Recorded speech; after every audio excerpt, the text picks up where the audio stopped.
Hello guys, welcome back. আজকে আমরা colour pencil নিয়ে কথা বলবো, যে কালার পেন্সিল কিভাবে ইউজ করতে হয়, কালার পেন্সিল দিয়ে কিভাবে ব্লেন্ডিং করতে হয়, অ্যান্ড এক্সেট্রা এক্সেট্রা।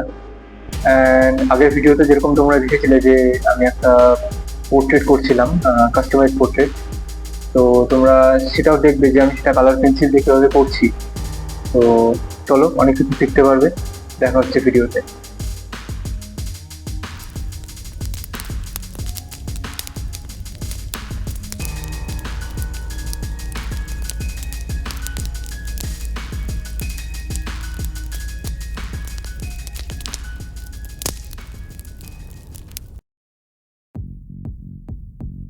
তো যেমন এখানে তোমরা দেখতে পাচ্ছ যে আমি পিচ কালারের পেন্সিল দিয়ে ফার্স্টে একটা ডার্ক টোন থেকে লাইট টোন একটা শেড করলাম।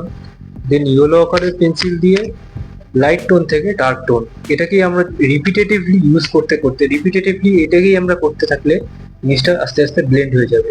যেমন দেখতে পাচ্ছ, সেকেন্ড টাইম আমি আবার ইয়েলো আকার পেন্সিলটা দিয়ে dark tone to light tone, then peach কালারের পেন্সিলটা দিয়ে dark tone to light tone, এভাবে দেখুন যে জিনিসটা কিন্তু মিক্স হয়ে গেল। আরেকটা দেখো, পিঙ্ক কালার এবং রেড কালারে কিভাবে আমরা মিক্স করি। পিঙ্ক কালার দিয়ে dark tone to light tone, then red colour দিয়ে light tone to dark tone. এটাকেই আবার আমরা যখন রিপিট করব তখন এই দুটো ব্লেন্ড হয়ে যাবে।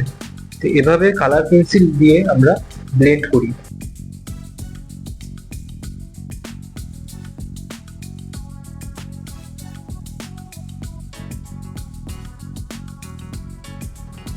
আগের ভিডিওতে তোমরা দেখেছিলে যে আমি এই ড্রয়িংটা কিভাবে করেছিলাম, এই কাস্টমাইজ পোর্ট্রেটটা।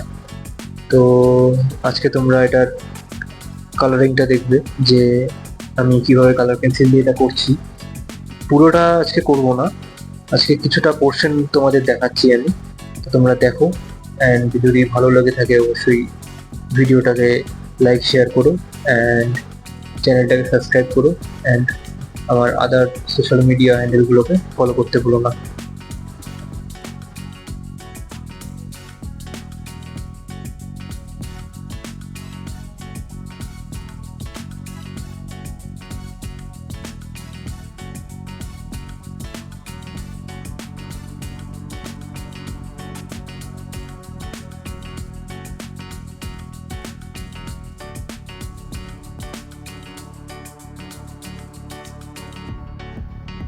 সো অ্যাট ফার্স্ট আমি বেস লেয়ারটা স্কিন কালারটা দিয়ে করেছি, স্কিন কালারের পেন্সিলটা দিয়ে।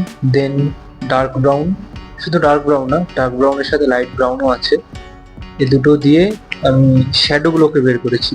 এবং আগে যে টেকনিকটা দেখালাম সেই টেকনিকেই জিনিসটাকে ব্লেন্ড করেছি।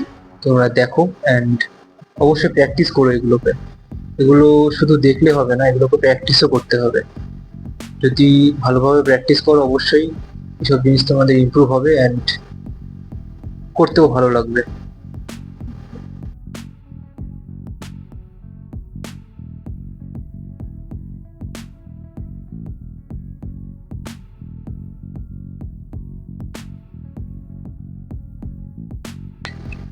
আচ্ছা, তোমরা দেখছো যে এখানে আমি কিন্তু একটা লেয়ারের উপরে কাজ করছি না, আমি লেয়ারের পর লেয়ার, মানে একটা কালারের উপর আবার একটা কালার, আবার একটা করে, এভাবে লেয়ারের পর লেয়ার চাপিয়ে চাপিয়ে কাজ করছি।